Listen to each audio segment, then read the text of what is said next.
Hello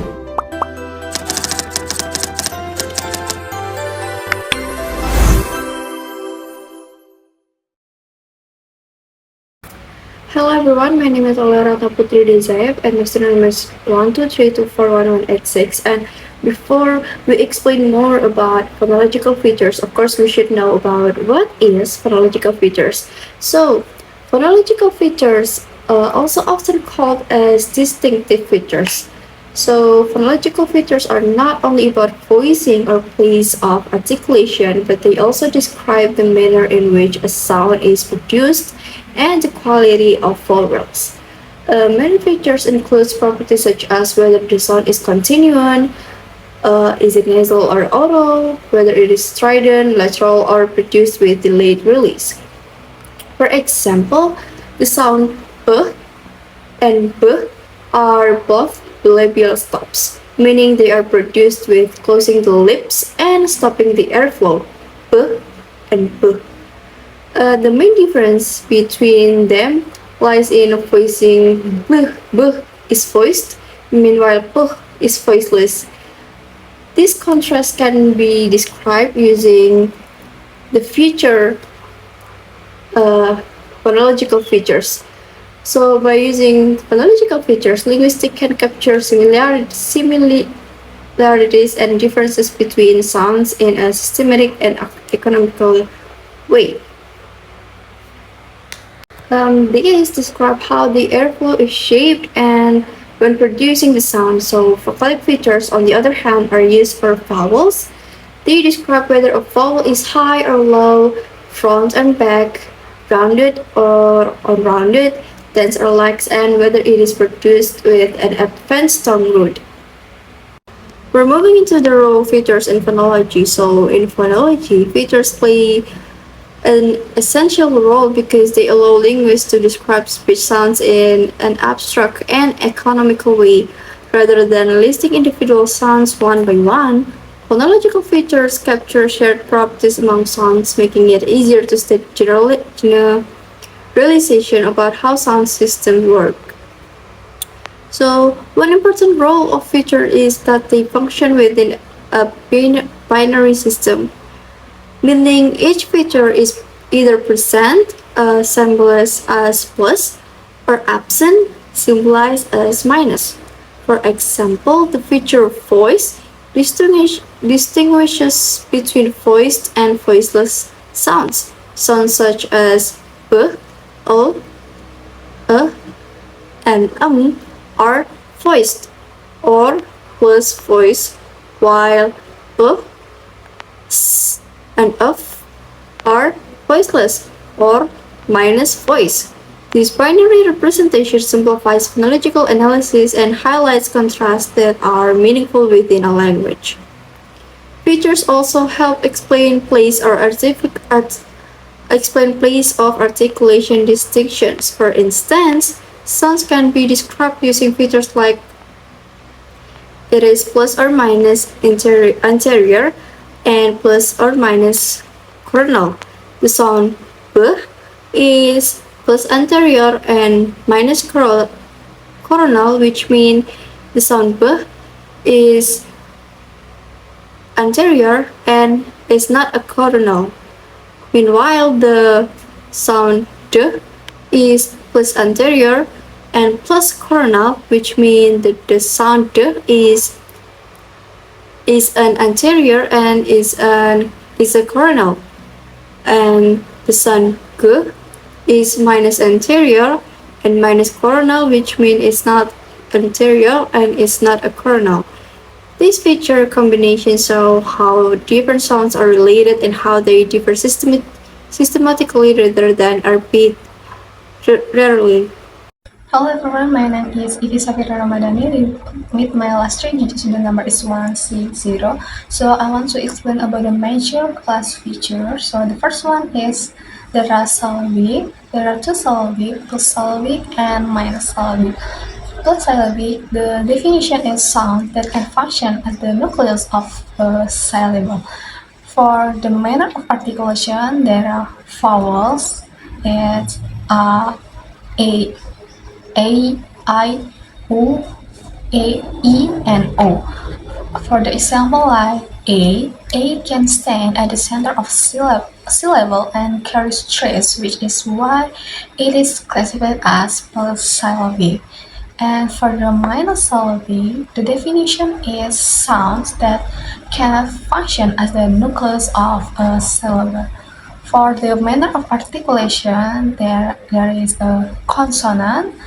There are p, t, k, s, and For the example, like p cannot form the core of a syllable and must occur in onset or coda position. And then the next part is consonantal.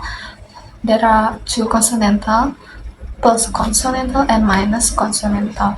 For the plus consonantal, the definition is sounds produced with a significant construction in the vocal tract. For the manner of articulation, there are b, d, t, k, and s. For the example like the is articulated with a complete closure between the tongue and the alveolar ridge, creating a strong obstruction. And next is the minus consonantal. The definition is sounds produced without a major obstruction in the vocal tract. For the manner of articulation is vowels A and I and U, and glides is J and W. For example, like J is produced with only a narrow exclamations, not a full construction, so it behaves more like a vowel. And the next part, there are sonorant plus sonorant. The definition is sounds produced with continuous, non-turbulent airflow and allowing resonance. For the manner of articulation, there are vowels, nasals, liquids, and approximants. There are A, M, N, L, R, J, and double Y. So for the example like airflow freely through the nasal cavity without friction, producing resonance instead of noise. And then for the minus sonorant, the definition is sound produced with turbulent airflow or significant obstruction resulting in noise. For the manner of articulation is stops and fricative. There are p, t, k, s, and f. For the example like S creates turbulent airflow due to a narrow constriction, making it noisy rather than resonant. And the last part is there are approximant. So for the plus approximant, the definition is sounds produced with a narrowing of the vocal tract without friction. So for the manner of articulation, there are glides, and liquids. There are J, W, Y, W, L, and R. For the example like W, the lips approach each other without creating turbulence, resulting in smooth airflow. And for the minus approximant, the definition is sounds produced with complete closure, flexion, or nasal airflow, no approximation. For the manner of articulation, there are stops, fricatives, and nasals. There are p, t, s, k, and For the example, like the involves a complete closure followed by a release burst, not a gradual approximation. So there are four major class features. By separating plus and minus values, major class features clearly explain how and why speech sound differs in syllable, structure, construction, airflow, and articulation. Hello everyone, my name is Alya Fadhilah Islami and my student number is 123241147. Next, I will explain the section on consonantal features. My part focuses on the feature voice, also written as voy. This feature is used to distinguish between consonants that are produced with vibrating vocal cords and those that are not.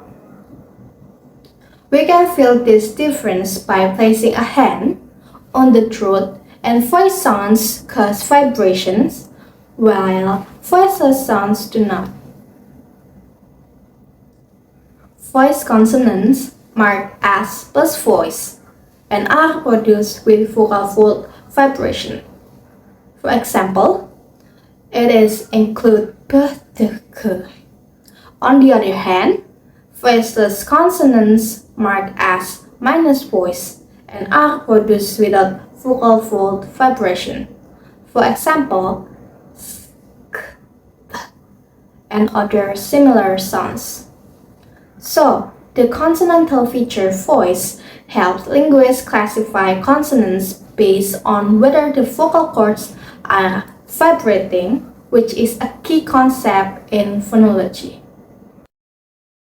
For the question is, phonological features are abstract and are used to express generalization efficiently? The answer is true. Why? Phonological features are considered abstract because they don't describe sound exactly as they are pronounced. Instead, they help linguists identify patterns and similarities between sound in a more efficient and systematic way.